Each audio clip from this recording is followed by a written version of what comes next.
नमस्कार दोस्तों, आप सब लोगों का एक नई वीडियो में हार्दिक स्वागत है। आज की वीडियो में हम टॉपिक कवर करने वाले हैं कंपनी शैली।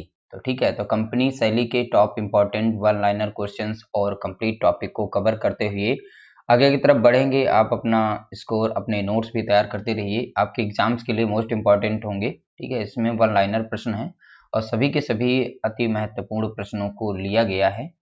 तो चलिए वीडियो को स्टार्ट करते हैं। कंपनी शैली, इसको अन्य नाम से भी जाना जाता है, यानी वो नाम है पटना शैली। ठीक है, तो कंपनी शैली को और किस नाम से जाना जाता है, ये भी प्रश्न पूछा जा सकता है। तो कंपनी शैली का दूसरा नाम क्या है, तो आप बताएंगे पटना शैली। ठीक है, तो पटना शैली ये दूसरा नाम है, किसका नाम है, तो आप बताएंगे कंपनी शैली का दूसरा नाम है। अगला प्रश्न दिया गया है, पटना शैली की खोज कब और किसने की थी। तो पटना शैली की खोज बतानी है, कब हुई थी, तो आप बताएंगे 1943 में हुई थी। किसके द्वारा हुई थी, तो आप बताएंगे पीसी मानक के द्वारा पटना शैली की खोज हुई थी। ठीक है, तो यहाँ पर पटना शैली की खोज कब, तो 1943, और किसने की थी, तो बताएंगे पीसी मानक ने।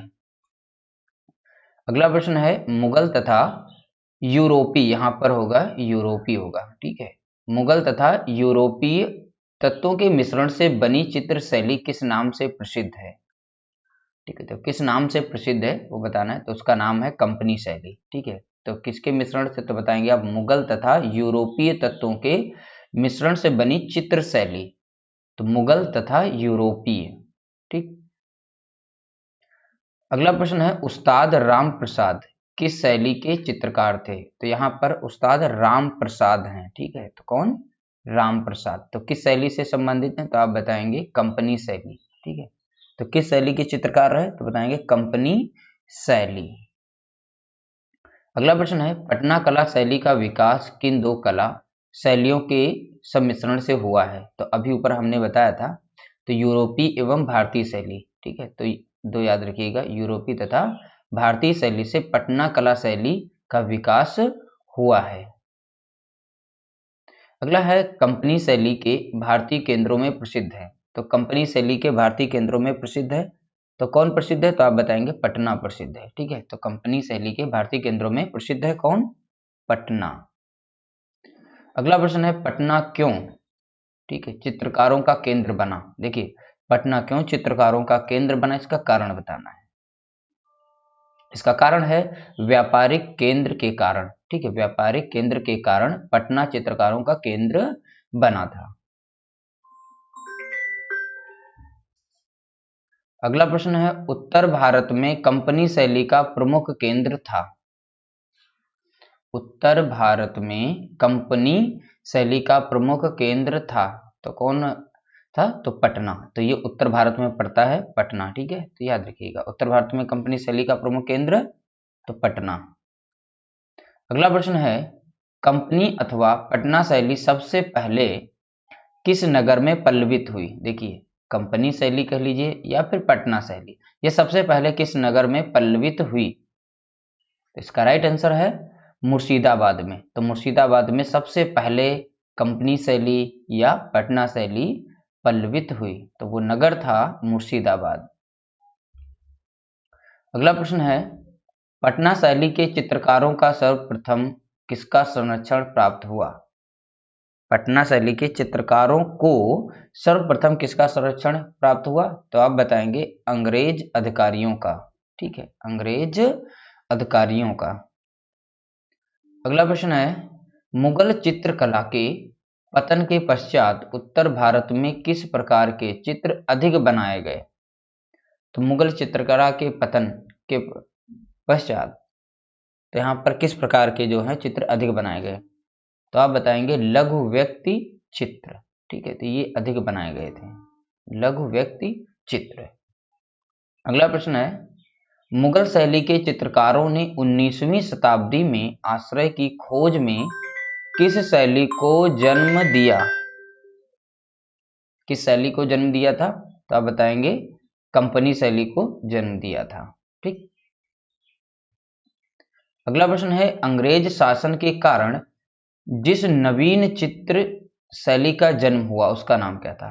अंग्रेज शासन के कारण जिस नवीन चित्र शैली का जन्म हुआ उस शैली का नाम है कंपनी शैली। क्या नाम है, तो आप बताएंगे कंपनी शैली। अगला प्रश्न है कंपनी शैली के प्रसिद्ध कलाकार कौन थे? तो कंपनी शैली के प्रसिद्ध कलाकार का नाम बताना है, तो आप बताएंगे ईश्वरी प्रसाद। कौन थे? ईश्वरी प्रसाद। अगला प्रश्न है प्रसाधन और पर्दा नसीब, ठीक है, प्रसाधन और पर्दा नसीन शीर्षक दो उल्लेखनीय चित्र किसके हैं? तो यहाँ पर उल्लेखनीय चित्र याद रखिएगा प्रसाधन और पर्दा नसीन, ठीक है। शीर्षक के दो उल्लेखनीय चित्र कौन से हैं? तो बताएंगे लाला ईश्वरी प्रसाद हैं। कौन है? लाला ईश्वरी प्रसाद। अगला प्रश्न है लालचंद किस शैली के चित्रकार थे? लालचंद, तो ये चित्रकारों के नाम पूछे भी जाते हैं, ठीक है। तो लालचंद जो हैं ये कंपनी शैली के प्रसिद्ध चित्रकार थे, ठीक, कंपनी शैली के। अगला प्रश्न है अभ्रक के पत्रों पर चित्रों के उदाहरण प्राप्त होते हैं। तो अभ्रक के पत्रों पर चित्रों के उदाहरण प्राप्त होते हैं, तो किस शैली के बताएंगे आप? पटना शैली में, ठीक है। पटना शैली में अभ्रक के पत्रों पर चित्रों के उदाहरण प्राप्त होते हैं। अगला प्रश्न है किस अंग्रेज अधिकारी ने सम्राट जहांगीर के शासन काल में सूरत में बसने और व्यापार की आज्ञा प्राप्त की थी? ठीक है, क्वेश्चन थोड़ा सा अच्छे से रीड करिएगा। कैप्टन मिडिलटोन, ठीक है, कैप्टन मिडिलटोन। ईस्ट इंडिया कंपनी को दूसरे नाम से जाना जाता है, तो ईस्ट इंडिया जो थी, ईस्ट इंडिया कंपनी, इसको अन्य नाम से भी जाना जाता था। उस कंपनी का नाम था जान कंपनी। उस कंपनी का दूसरा नाम क्या था? जान कंपनी। अगला प्रश्न है हुलास लाल नामक चित्रकार कहाँ का था? तो यहाँ पर हुलास लाल नामक चित्रकार कहाँ का था? तो आप बताएंगे बनारस का, जो बाद में पटना आ गया, ठीक है। तो बनारस का चित्रकार था, तो ये बाद में कहां पर आ गए? तो आप बताएंगे पटना में। अगला प्रश्न है गैम्बलिंग एट दिवाली, ठीक है, चित्र किसने बनाया था? गैम्बलिंग एट दिवाली चित्र किसने बनाया था? तो आप बताएंगे हुलास लाल ने बनाया था, ठीक है। बहुत ही अच्छे अच्छे प्रश्नों का कलेक्शन है इसमें। अगला प्रश्न दिया गया है फिरका शब्द किस चित्रण शैली में प्रयुक्त किया गया? ये फिरका शब्द, ऐसे शब्द रख दिए जाते हैं, ठीक है। फिरका शब्द किस चित्रण शैली में प्रयुक्त किया गया? तो आप बताएंगे पटना कलम में, ठीक है। तो पटना कलम याद रखिएगा। अगला प्रश्न है फिरका किसे कहते हैं? देखिए फिरका किसे कहते हैं, तो आप बताएंगे 10, 12 और 14 छोटे चित्रों के सेट को कहते हैं। तो संख्या याद रखिएगा 10, 12 और 14 छोटे चित्रों के सेट को कहते हैं फिरका। अगला प्रश्न है कंपनी शासन काल में भवन निर्माण की शैली को क्या कहा गया है? कंपनी शासन काल में भवन निर्माण की शैली को क्या कहा गया है? तो आप बताएंगे कोलोनियन शैली। क्या कहा गया है? कोलोनियन शैली। अगला प्रश्न है अंग्रेजी जन रंग पद्धति के आधार पर चित्रण तकनीक का विकास हुआ। इसका राइट आंसर है कंपनी शैली में, ठीक है। अगला है कंपनी शैली के चित्रण की तकनीक थी, तो कंपनी शैली में जो चित्र बनाए गए उनकी तकनीक बतानी है, तो उनकी तकनीक थी जल रंग, ठीक है। तो कंपनी शैली के चित्रण की तकनीक क्या थी? जल रंग। अगला है अंग्रेज अधिकारियों तथा भारतीय जन जीवन का चित्रण किस शैली के प्रमुख विषय रहे हैं? तो अंग्रेज अधिकारियों तथा भारतीय जन जीवन का चित्रण जो है कंपनी शैली के प्रमुख विषय रहे हैं। किसके? तो आप बताएंगे कंपनी शैली के प्रमुख विषय रहे हैं। अगला है कंपनी शैली के चित्रों में किस प्रकार के विषय विशेष तौर पर चित्रित हैं? तो कंपनी शैली में जो चित्र बनाए गए तो ये किस विशेष तौर पर जो है चित्रित किए गए? तो बताएंगे आप जनमानस, ठीक है। तो जनमानस के ये विशेष चित्र चित्रित किए गए थे। अगला है कंपनी शैली के अधिकांश चित्रों का आकार होता था, तो कंपनी शैली के जो चित्र होते थे उनका आकार कैसा होता था? उनका आकार होता था लघु आकार में पोस्ट कार्डों जैसा, ठीक है, छोटे और पोस्ट कार्डों के जैसा उनका आकार होता था। अगला प्रश्न है, कंपनी शैली के चित्र प्रायः होते थे। अब कंपनी शैली के जो चित्र प्रायः होते थे उनकी लंबाई और चौड़ाई 8x6 आकार में, ठीक है, ये याद रखिएगा 8x6। अगला है, कंपनी शैली के बड़े संयोजन वाले चित्र। अब बड़े जो चित्र होते थे उनका आकार बताना है, तो 22x16 आकार में होते थे, ठीक है, तो 22x16 याद रखिएगा, ये भी बहुत ही ज्यादा इंपॉर्टेंट है। अगला प्रश्न है, कंपनी शैली में किस पोत का विशेष रूप से हुआ, तो बताएंगे आप अनुकृत, ठीक है, तो अनुकृत याद रखिएगा। अगला है, कंपनी शैली के चित्र बनाए गए। तो जो कंपनी शैली थी तो इसके चित्र बनाए गए, ठीक है, व्हाट्समैन पेपर पर। कहां पर बनाए गए, तो व्हाट्समैन पेपर। भारत में किस शैली में सर्वप्रथम चित्रण हेतु जल रंग का प्रयोग किया गया।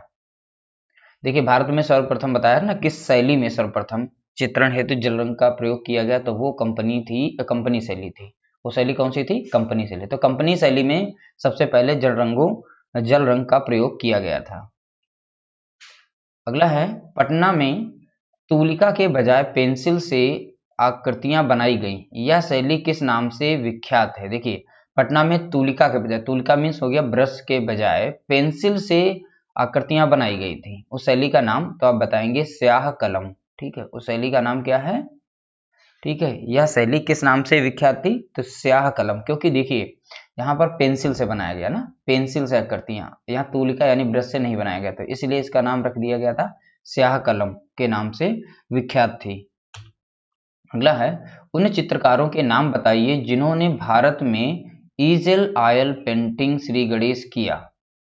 तो वो चित्रकार हैं टिली कैटल और विलियम डेनियल और रेनॉल्ड्स, ठीक है।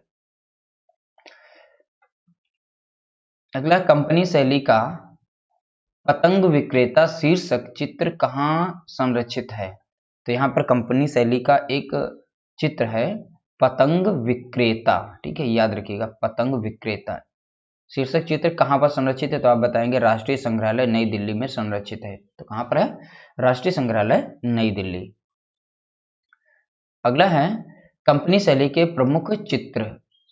यहाँ पर तो कंपनी शैली के प्रमुख चित्र हैं, चित्रों के नाम दे देंगे, पूछेंगे ये किस शैली से संबंधित है, तो ऐसे देखिए, मछली बेचने वाले, तो ये जो चित्र है कंपनी शैली का है। दूसरा है टोकरी बेचने वाले, ये भी जो है कंपनी शैली का है। चक्की चलाने वाली, ठीक है, ये भी, और लुहारिन, नौकरानी, दर्जिन और चरखा चलाने वाली और गुलाम अली खां, तो ये कुछ सेलेक्टेड यहाँ पर चित्र लिए गए जो कि कंपनी शैली के थे और ये प्रमुख हैं आपके एग्जाम्स के लिए। तो वेरी IMP यानी मोस्ट इम्पॉर्टेंट है, इनमें से आप याद रखिएगा और आपके लिए जो है अति महत्वपूर्ण है।